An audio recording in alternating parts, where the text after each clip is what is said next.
Assalamualaikum dan salam sejahtera. Kami dari kumpulan 10, Set 19 ingin membentangkan tugasan bagi subjek Asas Kaunseling dan Pengurusan Bakat. Tajuk pembentangan kami ialah Intervensi Kaunseling terhadap isu penerimaan diri dalam kalangan pelajar atau belia LGBTQ. Ahli kumpulan kami terdiri daripada Amirul Mukminin, Muhammad Syukri, Nur Anis Syahira, Sufi Amira, Nurul Atirah, Nurin Farhasha Imanina dan saya sendiri Intan Fairuz. Seterusnya saya akan meneruskan dengan pengenalan kajian. Penerimaan diri merupakan aspek penting dalam perkembangan psikologi pelajar, khususnya dalam kalangan pelajar atau belia LGBTQ di institusi pengajian tinggi. Dalam persekitaran yang masih dipengaruhi oleh norma heteronormatif dan stigma sosial, golongan ini sering berdepan dengan tekanan emosi, konflik identiti, serta cabaran untuk menerima diri secara sihat. Intervensi kaunseling merujuk kepada usaha campur tangan yang terancang dan profesional bagi membantu individu mengurus emosi, membina keyakinan diri serta meningkatkan kesejahteraan mental. Penerimaan diri pula ditaktifkan sebagai keupayaan individu menerima identiti dan keadaan diri secara menyeluruh yang mempunyai hubungan signifikan dengan kesejahteraan psikologi. Kajian antarabangsa menunjukkan bahawa tekanan minoriti dan stigma sosial merupakan faktor utama yang menjejaskan kesihatan mental belia LGBTQ. Namun, sokongan kaunseling yang sesuai serta persekitaran yang selamat dan inklusif dapat membantu meningkatkan penerimaan diri dan kesejahteraan psikologi mereka.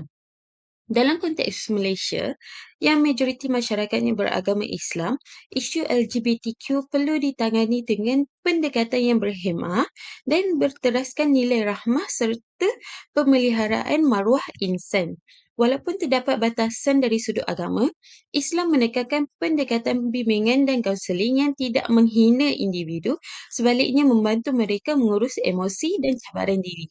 Oleh itu, kajian ini bertujuan meneliti bagaimana intervensi kaunseling dapat membantu meningkatkan penerimaan diri pelajar atau belia LGBTQ dengan mengambil kira keperluan psikososial, etika profesional serta sensitiviti budaya dan agama dalam konteks Malaysia. Baiklah, kita bergerak pula kepada isu dan juga permasalahan berkaitan topik intervensi kaunseling terhadap isu penerimaan diri dalam kalangan pelajar ataupun belia LGBTQ, khususnya di setting universiti lah. Jadi antara isu utama yang bangkit, sebab kita penting untuk kita melihat isu, sebab kita bukan nak membela golongan LGBTQ itu, perbuatan itu tidak, tapi kita nak membela orang yang diuji dengan sifat ini. Kadang-kadang Tuhan meletakkan sifat itu untuk sebagai ujian dan kita juga turut teruji sebab kita tak mampu membantu mereka. Jadi antara isu utama yang dapat dilihat adalah 3 isu utama, iaitu yang pertama adalah kurangnya sokongan emosi di kampus. Sebab kita dapat lihatlah pelajar-pelajar LGBTQ ni pastinya akan menjadi seorang pelajar yang introvert, khususnya nak bercerita tentang hal-hal diri mereka lah. Sebab mereka rasa tak ada ruang selamat untuk berkongsi. Dan apabila tak ada ruang selamat untuk berkongsi ni akan mewujudkan tekanan emosi. Dan akhirnya mereka akan rasa terasing dan akan mengasingkan diri. Dan akan cari kelompok yang sama dengan mereka, yang akhirnya menyebabkan mereka terjun lagi dalam kancah LGBTQ ini. Dan inilah yang kita tak nak. Oleh itu Islam ni dah mengajarkan kita dah, iaitu konsep rahmah dan juga ihsan, di mana kita tak judge. We don't judge, we listen. Macam itulah. Kemudian yang kedua adalah isu yang kedua yang timbul adalah stigma dan diskriminasi sosial. Sebab kalau kita lihat kebanyakan pelajar-pelajar LGBTQ ni, kalau mereka meluahkan perasaan dengan orang yang rapat pun, pastinya mereka akan diejek, dikata dan sebagainya, walaupun dalam keadaan bergurau, tapi ianya tetap boleh menggoreskan hati. Oleh itu keadaan ini akan mewujudkan internalized homophobia, di mana wujudnya rasa malu terhadap diri sendiri. Mereka rasa malu terhadap penerimaan diri mereka, dan akhirnya mereka rasa orang tak boleh terima mereka. Akhirnya mereka akan bersama dengan kelompok yang mereka rasa boleh diterima. Itu kelompok yang sama dengan mereka lah, yang diuji sama dengan mereka, iaitu LGBTQ. Dan ini akan menimbulkan satu lagi masalah yang berantai lah. Maksudnya tidak mewujudkan ruang yang selamat, dan akhirnya menyebabkan mereka cari ruang yang selamat yang salah. Dan yang terakhir sekali, mungkin isu yang timbul adalah kaunselor tidak terlatih dalam LGBTQ+ ini. Kita tahu kaunselor-kaunselor ni dah didedahkan dengan konsep abnormal psikologi dan sebagainya. Namun tidak dinafikan juga masih terdapat segelintir kaunselor yang mungkin bersifat bukan pendengar yang baik, dan juga kadang-kadang menghakimi mereka. Jadi bila kaunselor sendiri tak faham apa yang perlu dilakukan bila berhadapan dengan kelompok-kelompok LGBTQ ini, khususnya daripada golongan belia ini, pastinya belia yang terlibat dengan kancah ini takkan jumpa kaunselor. Sedangkan kaunselor ini adalah antara jalan ataupun wadah pintu utama untuk menyelamatkan mereka. Sebab ialah kita dalam konsep kaunseling ni, we listen, we didn't judge. Betul tak? Tapi berlaku sebaliknya. Oleh itu sangat penting untuk kita melihat kepada ketiga-tiga masalah ini agar kita dapat mencari solusi yang terbaik. Assalamualaikum warahmatullahi wabarakatuh. Seterusnya saya akan membentangkan tentang kajian lepas yang telah kami pilih. Yang pertama ialah kajian tentang kesedaran terhadap isu LGBT dalam kalangan pelajar UiTM oleh Farah Safura binti Muhammad, Atiratun Nabila Jamil dan Mastura Razali, iaitu pada tahun 2023.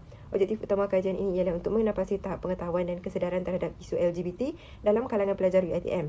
Kajian ini menggunakan kaedah kualitatif, iaitu tinjauan terhadap 200 orang pelajar, dan hasil kajian memperlihatkan bahawa pelajar mempunyai pengetahuan asas dan kesedaran yang lemah terhadap LGBT. Selain itu, kajian daripada Fazilah binti Abdullah dan Noremi Mat Ahir telah menjalankan kajian LGBT dalam kalangan mahasiswa di Institusi Pengajian Tinggi Awam. Kajian ini dijalankan untuk melihat faktor-faktor yang mendorong mahasiswa di Institusi Pengajian Tinggi yang terlibat dalam LGBT. Hasil memperlihatkan bahawa ada faktor utama, iaitu faktor semula jadi, persekitaran, sokongan sosial, pengalaman gangguan seksual, kurang kasih sayang, rangsangan seksual, keinginan untuk kepuasan seksual, kesunyian, pengaruh rakan sejenis serta orientasi seksual. Seterusnya, kajian lepas yang dijalankan oleh Zaifuddin Mat Rasib, Anis Malik Toha, Muhammad Soleh Abdul Razak dan Siti Aisyah Yap binti Abdullah pada tahun 2025 membincangkan mengenai fenomena LGBTQ dan faktor-faktor yang meningkatkan pelibatan masa kini. Objektif kajian ini ialah untuk menganalisis peningkatan penyakit HIV dalam kalangan komuniti LGBTQ, mengkaji tuntutan hak komuniti LGBTQ serta impaknya terhadap perubahan sosial dan mengenal pasti faktor-faktor yang menyokong peningkatan pelibatan dalam komuniti LGBTQ. Hasil kajian memperlihatkan bahawa peningkatan jumlah individu LGBTQ di Malaysia dan antarabangsa dan terdapat peningkatan kes HIV dalam kalangan komuniti LGBTQ. Kajian daripada Maisarah Mahmud dan Nur Zainatun Nadra Zainul pada tahun 2022 membincangkan tentang fenomena LGBT di Malaysia, iaitu analisis faktor dan kaedah pemulihan. Objektif kajian ini adalah untuk menganalisis fenomena LGBT di Malaysia dari sudut ciri-ciri, faktor penyumbang dan kaedah pemulihan dan menilai pendekatan yang sesuai untuk membendung gejala LGBT daripada terus berleluasa. Hasil kajian memperlihatkan pelibatan termasuk personaliti semula jadi, pengaruh persekitaran sosial, pengaruh rakan sebaya, pengalaman negatif dan pasangan heteroseksual, masalah keluarga serta pengaruh media sosial dan teknologi. Berdasarkan kajian-kajian lepas, beberapa isu yang sering dikaitkan dengan isu LGBTQ ialah antaranya kompetensi kaunselor mengendalikan kaunseling berkaitan isu LGBTQ. Kajian oleh Jamal Subihi dan Ahmad pada tahun 2020 telah mendapati bahawa kekurangan latihan dan pendedahan kaunselor dalam isu berkaitan LGBTQ boleh menjejaskan hubungan terapeutik serta keberkesanan sesi kaunseling. Seterusnya, faktor sosial yang mempengaruhi penerimaan diri dan kesejahteraan psikologi. Kajian ini dijalankan oleh Jeffer dan rakan-rakannya pada tahun 2024 dalam konteks di negara Malaysia. Kajian ini mendapati bahawa kesejahteraan psikologi individu LGBTQ sangat dipengaruhi oleh bagaimana penerimaan masyarakat, sokongan sosial masyarakat setempat serta pengalaman bagaimana didiskriminasikan. Apabila sokongan ekonomi kurang dan tekanan sosial berterusan, kesannya boleh menjejaskan kesihatan mental dan penerimaan diri. Dapatan ini menekankan peranan kaunselor dan institusi pendidikan dalam menyediakan persekitaran yang selamat. Ketiga, pengaruh psikoedukasi dalam masalah LGBT dalam kalangan remaja sekolah menengah. Kajian ini dijalankan oleh Setiarini dan Rahman pada tahun 2023. Kajian ini juga menunjukkan pelaksanaan psikoedukasi melalui aktiviti penyuluhan dan sesi kaunseling yang dirancang secara sistematik dapat meningkatkan tahap pengetahuan serta pemahaman remaja sekolah menengah terhadap isu LGBTQ. Pendekatan ini bukan sahaja membantu remaja memahami maklumat dengan lebih jelas, malah berperanan sebagai langkah pencegahan awal bagi mengurangkan kekeliruan identiti. Seterusnya, kajian yang dijalankan oleh Haridi dan rakan-rakan pada tahun 2021 juga turut mencadangkan satu model pemulihan secara holistik yang merangkumi sokongan sosial, kemahiran sosial, intervensi kaunseling serta pendekatan nilai dan spiritual.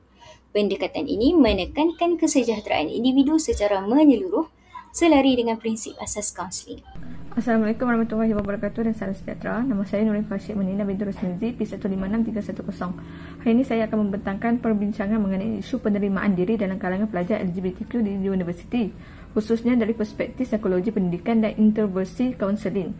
Fokus utama adalah bagaimana universiti dan kaunselor boleh membantu pelajar dalam membina penerimaan diri yang positif. Pelajar LGBT sering mendapat konflik identiti kerana norma masyarakat yang heteroseksual. Stigma sosial, diskriminasi dan tekanan budaya menyebabkan mereka sukar untuk menerima diri. Oleh itu, universiti perlu memain peranan menjadi ruang yang selamat untuk membentukkan identiti dan kesejahteraan pelajar.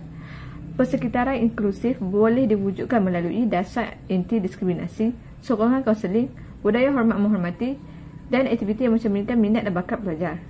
Terdapat beberapa intervensi kaunseling, antaranya kaunseling afirmatif. Kaunseling ini menerima dan mengiktiraf identiti pelajar.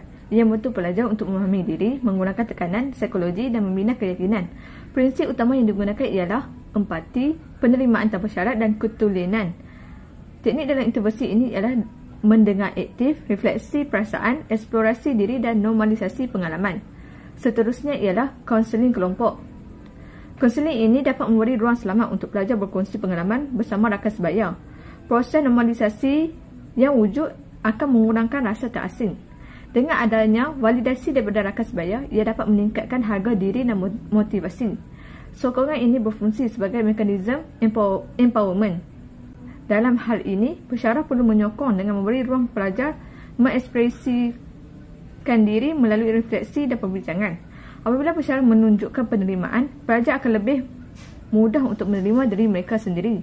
Budaya ini membantu mengurangkan kes buli dan diskriminasi di universiti. Dengan adanya kaunseling afirmatif, ia dapat membantu pelajar membina konsep kendiri yang stabil dan positif.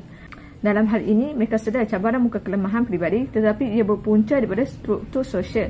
Kesannya, ia akan meningkatkan keyakinan diri, meningkatkan keupayaan dalam membuat keputusan, daya tindak adiktif terhadap tekanan akademik dan sosial.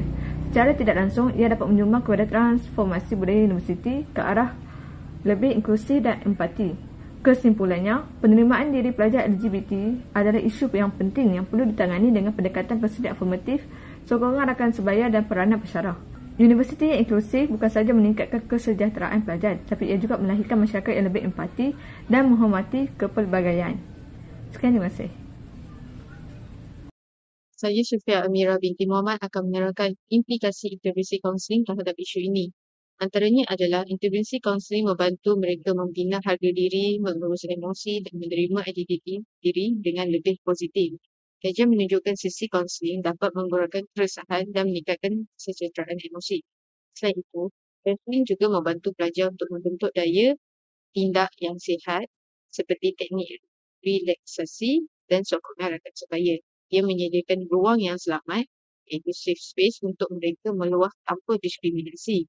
Dalam konteks institusi, pelajar akan dapat sokongan ini lebih dan mudah menyesuaikan diri dan membina hubungan sosial yang stabil.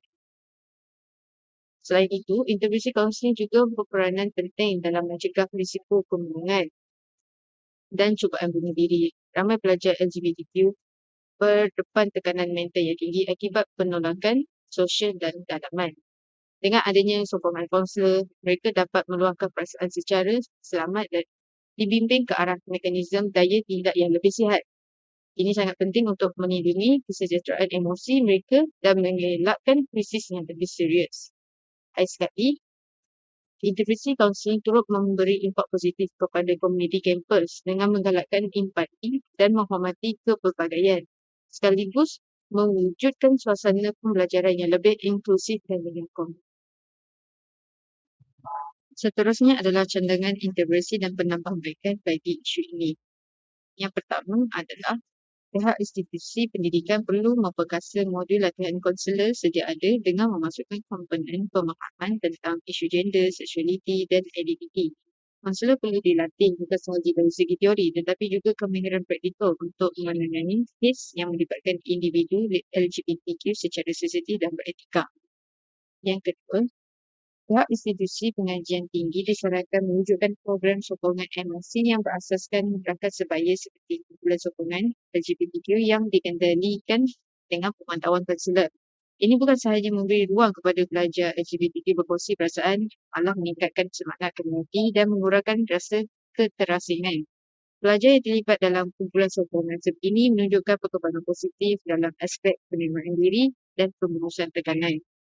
Selain itu, sesi kaunseling secara individu dan berkumpulan juga boleh diperluas dengan pendekatan psikoterapi naratif atau dalam English dipanggil narrative therapy dan terapi kognitif tingkah laku atau dalam bahasa Inggeris cognitive behavioral therapy yang terbukti berkesan untuk isu identiti diri. Contoh kaedah psikoterapi naratif dengan membantu klien menulis semula kisah hidup mereka. Ia memberi ruang kepada individu untuk melihat bahawa mereka bukan masalah itu sendiri, tetapi mereka mengalami masalah. Dengan cara ini, individu tersebut boleh membina identiti yang lebih positif dan bebas daripada label negatif. Untuk cognitive behavioral therapy pula, membantu individu mengenal pasti dan ubah cara fikir negatif yang menyebabkan emosi atau tingkah laku bermasalah.